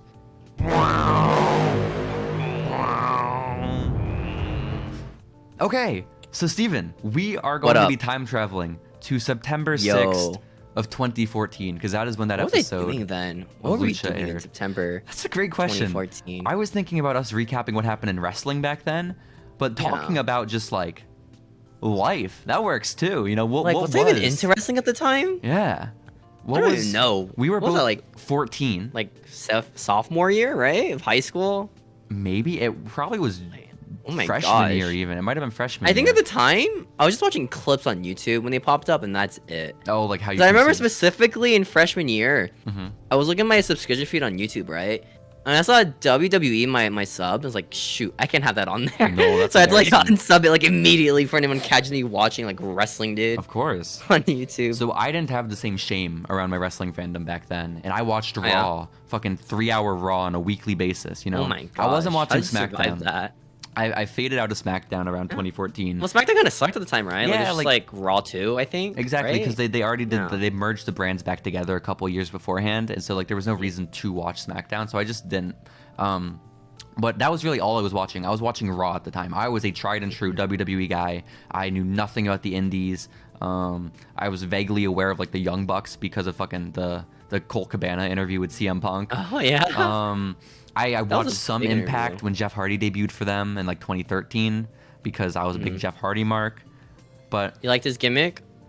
You liked his gimmick? I'm a big TNA? Willow guy. Another me is what there'll never be. Exactly. But you know what? Let's start off with it. Let's start off because we're talking about wrestling from that week back when that episode of Lucha aired. There was some TNA news, okay? Because the TNA champion at the time, the Total Nonstop Action champion, was none other than Bobby Lashley, who is Bobby. He was. That was with his MVP thing, right? Or like MVP was it like his manager? If I remember right. MVP is his manager now in WWE. Was that a thing in TNA? Yeah, he was like his manager in TNA. Oh shit! I did not know that lore. That's awesome. Oh really? That's sick. But basically, TNA fan like Bobby Lashley, current at the time we're recording this, WWE champion. But of course, back in 2014, TNA champion. And what was very interesting, Steven, is this week he was defending his title in a shoot Bellator fight. What? Yeah, against a shoot fight. Like you know how like Jake Hager had those fights in Bellator and he just fought a bunch of scrubs. That's who they had. Like that's who they had Lashley fight. It was just some like fat dude, but they put the TNA title on the line, which is such a huge risk. What if he loses? What? His name was Josh Burns. What if motherfucking Josh Burns was the new TNA champion? Did they put him up to lose or like? I don't know. Legit, like the guy's like, all right, I'm gonna beat the shit out of Bobby Lashley, become TNA champion. we gotta see what Josh Burns is up to. See if we can get him on for an interview next week. Yeah, we should. But basically, Lashley tapped him out. Which I just thought, like, who does that? Why? What do you gain from doing that? Like, he looks badass by beating up fat kids. You know. Like, you're right. But awesome. I mean, you have like what at the time? You had what? Who do they have at the time? They had AJ Styles still, right? I think in 2014. Well, he might have already been in Ring of Honor and. No, wasn't that like in 2016? I thought. I think maybe 2015. I have no clue. Maybe who else did they have? They had EC3 too, right? It was pretty big then. Maybe honestly, I can tell you, I wasn't in the TNA world at the time. I just thought it was insane. You're a big Impact fan? That they put their title on the line in a shoot fight. Cause fucking why? Yeah, that's awesome, dude. Yeah, I guess so. Yeah. But then also I looked at there was like not CM Punk. Oh, that's right. There was a so mean, Steven. It's fucked up. What? So there was a rumor article that went around too on that date when Lucha Underground came out, that episode, with like all the rumors going on in pro wrestling at the time, and there were two that I thought were really interesting. One was that there was a rumor that Sting might be returning to WWE soon. Yo, that would have been really good for the WWE. Yeah, so great for them, and so great for Sting's career too. You know, like I remember like when they played the commercial for like him in the game, people were like, "Oh my God, Sting's coming back!" And it said 2K20 or it's like 2K18, and everyone started booing it because it's just like video game. Yeah. And then he does come back to wrestle, and he fucking loses to Triple H at WrestleMania, and then fucking. What was the point of that? Gets his career ended by Seth Rollins at SummerSlam. Did he win one match in like the WWE? No, right? No, I don't. Maybe a tag team. I don't. Point is, Sting's doing great now. Sting's killing it with Dobby. You know? Yeah. I love whenever he does the mask thing. He always does it. The mask thing. The thing where he walks up from the crowd, takes off his mask. Boom, it's Sting. It's Sting! Oh my God. Like it's a Sting mask on Sting. Yeah. They do it like more than once. It happened 3 times already. One of my favorite things, okay, is that, you know that emotional promo that the Ultimate Warrior did the day before he passed away? Where it's like, everybody breathes their last breath. And like, it was just like really weird because he was talking about death and all this kind of stuff, like legitimately the day before he died on WWE TV. And it's so emotional. It's so cool. motherfucker's wearing a plastic Ultimate Warrior mask during the promo. Yo. I can't take him seriously, you know? I can't take that man seriously. It's not his face paint. That is a children's mask you have on your face, and you're a man. Did I want to do it at the time, or like? I have no clue. I didn't ask him, just, believe it or not. He died the next day. War just a mark for himself, right? Or is he humbled yet? Apparently a bad person. Really bad person, so who knows? They like to shit talk him a lot in like documentaries, dude. The destruction of the Ultimate Warrior. That's oh my cool. gosh, dude. Warrior got like buried by every documentary ever. But as far as legends go, Steven, also big news back then. Apparently Jake the Snake, also killing it in AEW right now. He just fucking shit all over Hangman Page on Dynamite this past week, which was cool. He was taken off a ventilator. It was announced that he was alive on this day in 2014. Oh my god, I remember this. This was back when he's like really bad with his drug habits, right? Yeah, before DDP got to him, I guess. Gosh. But basically, it was good news. He was alive and well, which I guess was a positive update at the time because he was not looking too great. So that's cool. But let's get to the most important news from back in September of 2014, because this week marked the debut, the premiere of Season 3 of Total Divas. Okay. Yo, this is a good show, dude. This is the greatest show ever made, dude. So I looked I remember, like... Yeah. Huh? No. I remember, like, when I was on, like, on a forum, like, the WWE forum, right? I was, like... I was really edgy back. It's like, people don't actually care about this show. They just care about the hot women. And some guys like, no, we care about the storylines, man. True? Of Total Divas, guys. What do you mean the storylines? You mean the real life happenings? Yeah, the real life happenings. Yeah, okay. I thought so. Because I was in the cast for this one. Well, I don't know the whole cast of Season 3, but I took some bullet points of, like, the synopsis of Episode 1 of the premiere, okay? So the main storyline was that Nikki Bella, okay, she was still with John Cena at the time. She was secretly freezing her eggs just in case John ever decided he wanted to have babies. Or in case they ever split up, which, like, you know what? Smart move. Fair. Respect. Yeah, you know? I mean, she was, like, looking out for herself, like, when you think about it, like... Yeah. And it's a pretty smart idea at the time. But she froze her eggs because John Cena was like, I don't want kids. Because I was watching Total Divas, like, at the time, like... hardcore. I was watching it every week with my sister. But John didn't want kids. With your sister. John didn't want to get married. And basically, Nikki decided behind John's back she was going to freeze her eggs, and then John found out because he caught her like doing some injections or something, just shooting roids in the bathroom, and he was like, "Shoot roids? We can't do that." And so John was upset, but the damage was done. The eggs were frozen. So that was the main plot line. Also, Eva Marie's dad's cancer came out of remission on this episode, so off to a really cool start.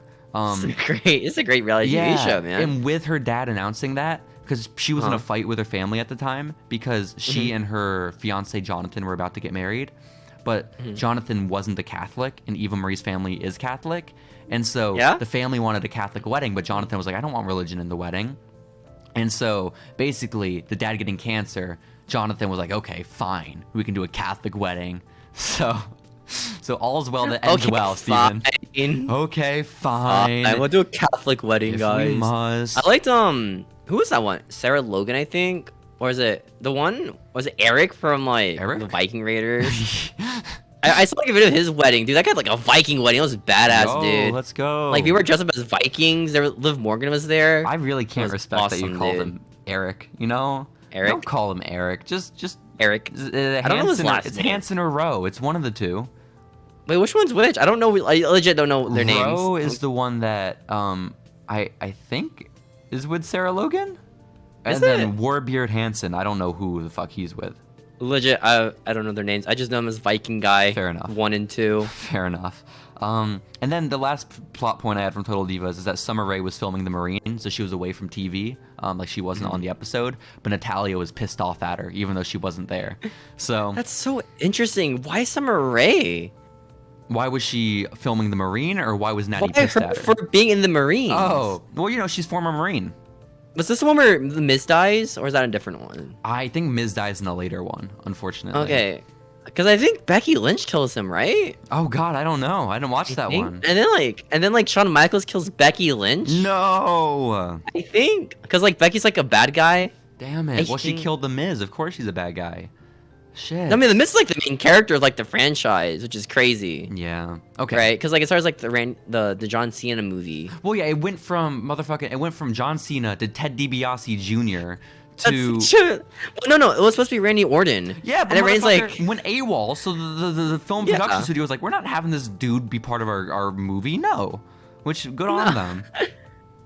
So they get Ted DiBiase Jr. because he was big at the time. They saw him in catering. He's like, "Hey man, come with us. You're gonna be in a movie now." They didn't tell him what he was doing. He just showed up on set. That's cool.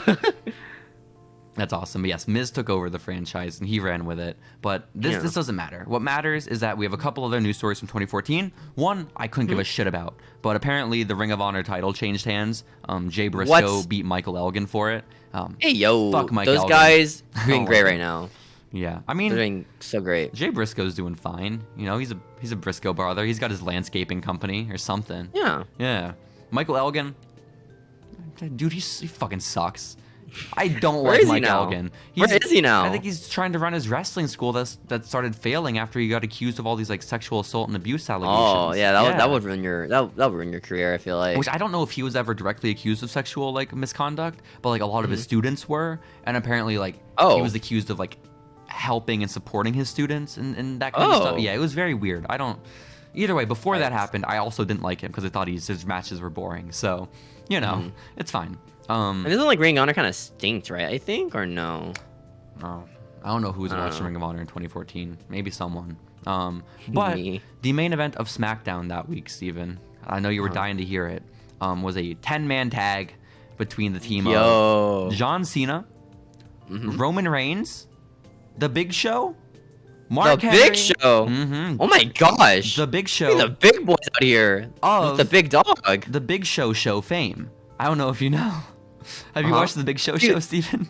I remember walking at work. I see like signs of the Big Show show. Oh, that's awesome. No, it's really cool. And I see Cody's face sometimes at work. It's like for the Go Big Show. Yeah, for the Go Big Show. Yeah. Oh my god. Like you can go on the ride, the Go Big Show, the ride. Cody's on it. We need to do both. We need to have a Go Big Show review podcast and also a Big Show review podcast. We're gonna watch all of it. Yeah, we're gonna watch all of it. We'll have 3 podcasts going by the end of this week. It's cool. And then Go Big Show podcast.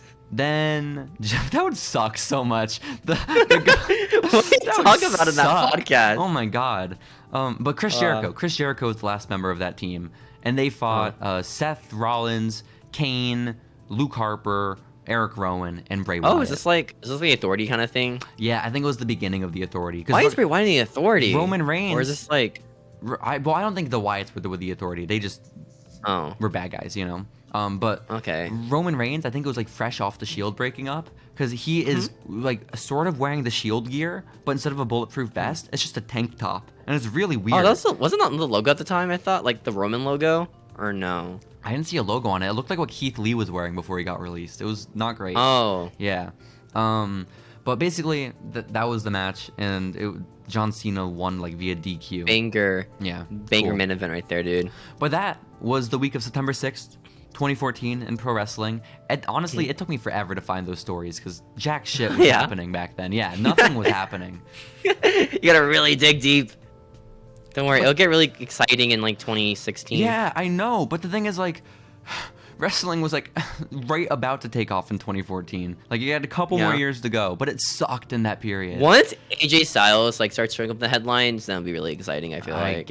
I guess. Or Cody. Cody leaving, I feel like started a big boom in indie wrestling, right? Cody, yeah, I'd say so. Yeah, I'd say so. Yeah. But let's go ahead and talk about modern day wrestling, Steven, okay? We gotta get into the current events. You ready? Yeah, I'm ready.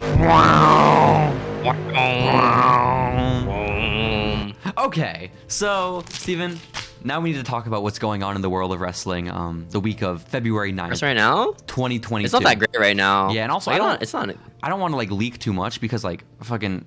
This podcast is coming up or like getting released way after we recorded it. Probably like 2 weeks from now or a week from now, right? Because it's the first episode. We don't have any other production planned yet. We're not on Anchor yet. So we still got a lot of stuff to do. So this will be current events from like 2 weeks ago at the time you're listening to this. But it's Wednesday night and AEW is about to air. I think the biggest news story right now is all the AEW stuff going on because they have announced that Tony Khan has a big announcement that he's going to be making on tonight's show. They had like one of the lowest ratings, I think, last week too, right?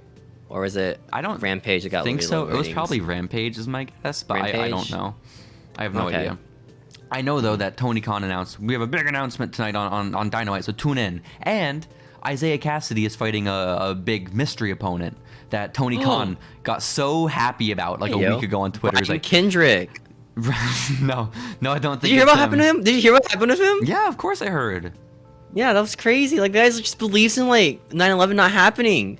It's like working in the same company where like her dad died in 9/11. I'm pretty sure it was the Holocaust, but no, was it Holocaust or 9/11? I think it was the Holocaust. Maybe also 9/11. A lot of stuff though that just like wasn't. I don't want a bad name, Brian Kendrick. Yeah. You know. Yeah, I have no clue. But basically, this week we've moved on. Brian Kendrick was last week. This is old news, Steven, okay? But basically, Isaiah Cassidy is going to have a match. And Tony Khan got so excited about this Isaiah Cassidy match. He said, guys, listen, guys. There's going to be a big announcement. You know that Forbidden Door thing I talk about all the time? Well, we're knocking it down. The Forbidden Door's open. Guys, I'm so excited. Tony Khan was coming on Twitter, Steven. It was insane. It was awesome. And so, if he's that excited about it, it has me pretty excited. Yeah, it's like, gonna be Tony Nese, dude. Tony Nese, the hottest free agent in pro wrestling? Wait, no. I got a bigger guy. The big guy? Ryback? No, not the big guy. Okay. Tucker Knight. My God, baby. You're talking about Tucker? Big Tuck, man. Tucker Knight. One half of Heavy Machinery, dude. Oh my! Tucker Knight, the Tucker Knight, the man who participated in the greatest Royal Rumble. That Tucker Knight, dude. Tucker, okay, that's great. The man with the caterpillar as his finisher, I think. Kind of. He watched someone do the caterpillar. It was more of like a tough situation. Yeah. Dude, what a garbage finisher for your tag team. You don't even do the move with your tag team partner. You just watch him do his thing. Didn't they have like so it gets more over than you? They did the compactor, I think, where like they both did splashes or something. Okay, but was that like? That's not like as cool, you know, as like the worm, which doesn't really do anymore. The caterpillar. Yeah. Yeah, the caterpillar. The caterpillar. So, Steven, I think that's a great call. I think you're right. It might be Tucker. I think it's Tucker Knight, dude. Silly me. I was thinking it might be Jeff Hardy. It might be Samoa Joe. You know? Samoa Joe? But dude, I don't know. Samoa Joe, dude, like, you saw his last match, dude. That guy is like, I don't know if he can like work in the ring anymore, man. That guy is. He got tired out so quickly, dude. In his last match of like. What's that one guy? Who was the last NXT guy? He's already released from the company. Karrion Kross. Yeah, that guy. Like, that match was... Dude, I can't wait for him to debut in Lucha Underground. The Rabbit Tribe is so sick, yeah. Karrion Kross is awesome in Lucha. But this doesn't matter. This does not matter, Steven, because it's current events. And that's one of the ones that's rumored, too, is Killer Kross. Could be the AEW debut. Killer Kross? But that would be so lame. I want... Whatever. I don't really care about him. I think it's going to be EC3, dude. Oh my God. That guy would be so good. Ethan Carter? Not really. I love EC3. It's just like... What would his gimmick be? I don't EC3. know. Like his gimmick like do the work, like I'm a machine. He's just Brian Cage, guys. Yeah. I guess so. So yeah, that was the big thing. Is just there's gonna be an announcement and there's gonna be a match. So anything to add there, Steven? Any thoughts? Any more speculation minus Tucker? Because I think you're right. I think you hit it on the head. It's going to be Tucker Knight. I like how Tony Khan just keeps signing people. I don't know what's gonna happen when they sign like too many people and like start releasing guys. It's gonna really suck, you know? Didn't you say he tweeted out something about that? Oh yeah, no, he didn't tweet out. He said in an interview today with so many wrestlers coming in. I can't renew all the contracts. Oh, cool. Yeah, which is such a great thing to say. I think that's what it's gonna be. It's gonna be so the big match is gonna be Isaiah Cassidy, and he's gonna be like, oh my God, who's my opponent? And then those sirens go off. It's Big Fucker Tucker. He's making his way to the ring. Big Fucker Tucker. Which gimmick? The barbecue gimmick or the golf gimmick? I think just Tucker. Straight shooter Tucker? Yeah, real life just Tucker. Straight Tucker? Just straight Tucker. Maybe we use his shoot name, you know? I don't remember what it is. Maybe we use that. Tucker. It's Tucker. Oh, it is Tucker. That's the greatest name, dude. That's cool. Dude, once they got rid of his last name, because like Tucker as a name is kind of garbage, right? But Knight makes him like kind of cool. Tucker Knight? Yeah, you're right. Then they got rid of like this cool name. It just made him Tucker. Like, okay. Damn. Cares, I don't know. Dude. Being able, like, just having the world know you as Tucker, the Tucker. That's pretty huge. Tucker. But like, okay, so this is my thought. It's Tucker that debuts in the match, right? And the match ends. Of course, Tucker wins. It's like a 2-second match with Isaiah. And then Tony Khan comes out for his announcement. He says, guys, I have my announcement. He's just released the entire AEW Dark roster, so he could afford Tucker. Yo, yeah, this is the big announcement. That's not a big loss, you know, the entire AEW Dark roster. Like, Joey Janela and Sonny Kiss are gone. Not, dude. We're fine. Who's the guy with the really long hair? Like that spikes up. Who's that guy again? Zack Ryder. Zack Ryder's doing really well right now, actually. Matt Cardona? Right? Hell yeah, let's go. He's gonna be in San Antonio. Really sweet. He's gonna be in RCW in a couple weeks. Yo, good for him. Like, I think his indie career is playing really well. Yeah. Like, legit good for him. I didn't know he would, like, be that good outside of the dub, you know? Definitely. He's been killing it. But the spiky dude with long hair, I don't know who you're talking about. I'm trying to find a picture. He's just some scrawny dude with, like, super long hair. That's awesome. I'm trying to find it. But no, I do believe the announcement is going to be Tony Khan has just released the entire AEW roster so he could afford Tucker. And Isaiah Cassidy was actually also released in that moment. He's in the ring, just dead. Tucker squashes the air. I think that's the ideal way to go about it. But while you're looking up your scrawny dude with long hair, Steven, another big story in wrestling. It's not really that big, I guess. But I guess over in NXT, Dolph Ziggler made his debut. So cool. Dolph got moved down to the minor leagues, which is sick. That's cool. I mean, is it like a thing where he just shows up to like do a match, or is it just like he's just there now? I think he's probably there now. He said something like, "Oh, I work Tuesdays now," and he got into a scuffle with Tommaso Ciampa. So like, I'm assuming he's gonna be an NXT guy, which is good. I think Dolph will probably do like really well there. Really, like, in the main roster isn't really doing much, right? Like, might as well just use him to like put other people over. Well, you know what? Make him to work better. Yeah. I think so. Yeah. What pisses me off though is that he straightened his hair, and so he looks like Tyler Breeze. And you cannot be a Tyler Breeze knockoff in Tyler Breeze's home. Like, you can't do that. Well, like, the thing about Tyler Breeze was like he was a knockoff of Dolph, right? When that started. Well, yeah, I guess, but it's full circle, dude. Whatever. I miss Tyler Breeze so much. Tyler Breezy? Yeah. Or I think Tyler B's his indie name. Tyler B. That's so bad. That's messed up. What? Why is that bad? Just call him Breeze, you know? Yeah, or like just Breeze. Breezy. I think so. But basically, Dolph Ziggler's here in NXT. Cool, I guess. And the last bit of news that I had is that Becky Lynch is in a fight with Ric Flair. Like an actual shoot fight? Yeah, apparently Ric Flair, whenever he gets a microphone in front of him and he's like on an interview, he just shit talks Becky Lynch. And he's been doing it for years. And I guess today, Becky Lynch finally decided she was going to respond to it. And she just made fun of him, being like, "It's fucking old man obsessed with me." Weird. Which is like true, yeah. Which that's so weird. Like, what the fuck? It's like, just not like her because she's bigger than Charlotte? I mean, because like Charlotte gets pushed really heavily, right? Yeah. I mean, she's having the better match too of like WrestleMania, I assume, right? Which is Ronda Rousey. I mean, maybe that match could go really poorly, man.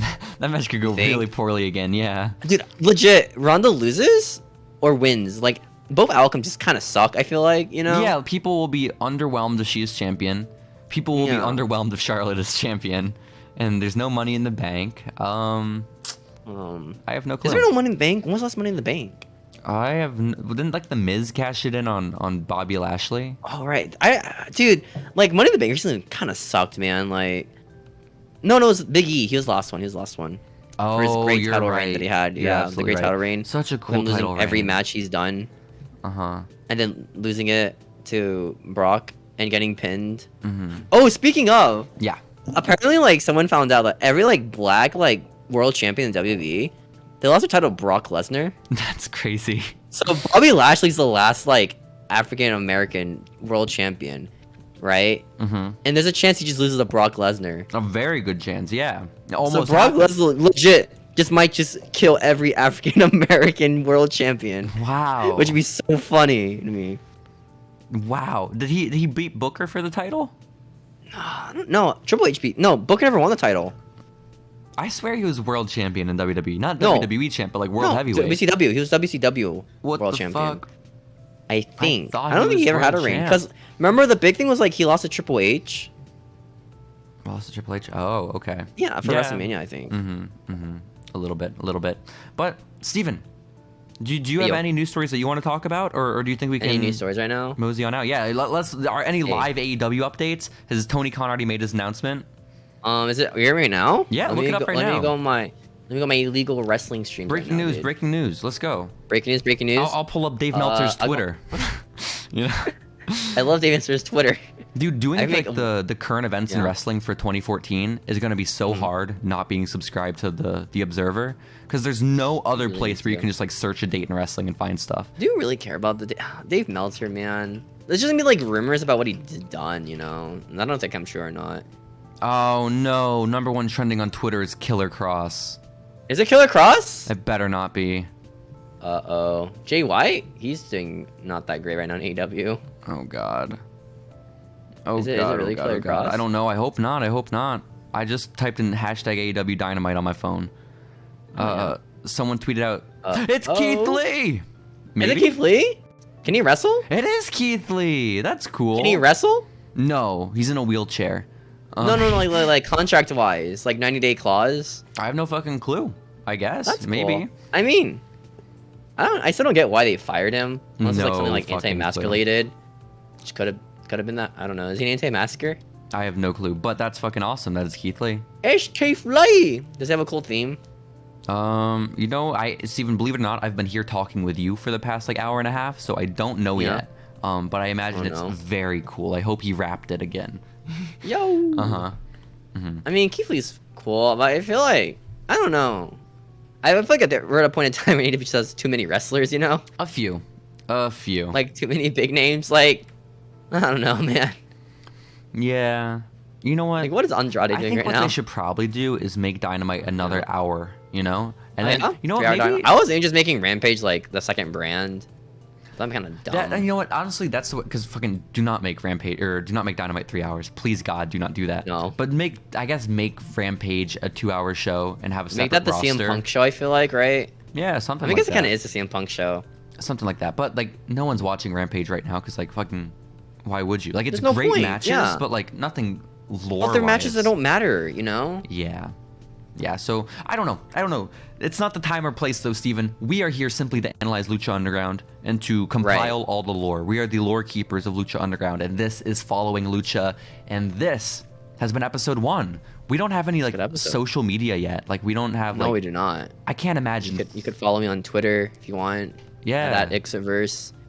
Pretty chill. I mean, you can follow me, I guess, too, on Jacy accent mark. We don't really tweet about wrestling or anything like related to that at all. But what I think we'll do, kind of awkward. We'll start. Let's try to get like the handle either Following Lucha, or if that's taken, Following Lucha. We can do it right now, right? Make a Following Lucha like maybe Twitter not account. on the podcast. That'd be so fucking boring to listen to. Yeah, but I mean, we're kind of done with the podcast, you know. We're still recording. We're plugging right now, Steven. Wait. You can follow us at Lucha. No, Following Lucha? You got it wrong. Hopefully it's okay. At Following Lucha. Follow us at either at Following Lucha or at Following Lucha Pod POD. You know that if those two don't work, we'll do at Lucha Following Pod. Yes, Steven, we will. Yeah. If those two are taken, you have my full permission to make it Lucha Following Pod. Lucha Following Pod. That's awesome. Or we can do F Lucha Pod. We gotta shorten the F. You're so right. Dude. You are so right. Try all of them. One of them might work. One of them might work. So, guys, this has been episode 1 of Following Lucha. If you're on YouTube, we obviously have the video component. If you are listening with audio, there is a video component over on YouTube if you want to check that out. It's just our faces. There's not much here. You know, we're pretty beautiful people, though. You know. Yeah. And you would have missed out on that man in the sunglasses behind Lars Sullivan. So. You know, that guy is so cool. I want to interview them. Yeah, just for no reason. Yeah, we should find him. It shouldn't be that hard. It shouldn't be that hard. Dox them, interview them. Yeah, absolutely. And then I think going forward, we're gonna try to record our watch-alongs when we will actually watch the episode of Lucha Underground 2 and maybe upload that. We had a few technical difficulties this first week doing that, so if we get it figured out, that's something we might put up on our YouTube as well. So be on the lookout. But guys, thank you so much for joining us for, again, episode 1 of Following Lucha. Bye, everybody. Wow.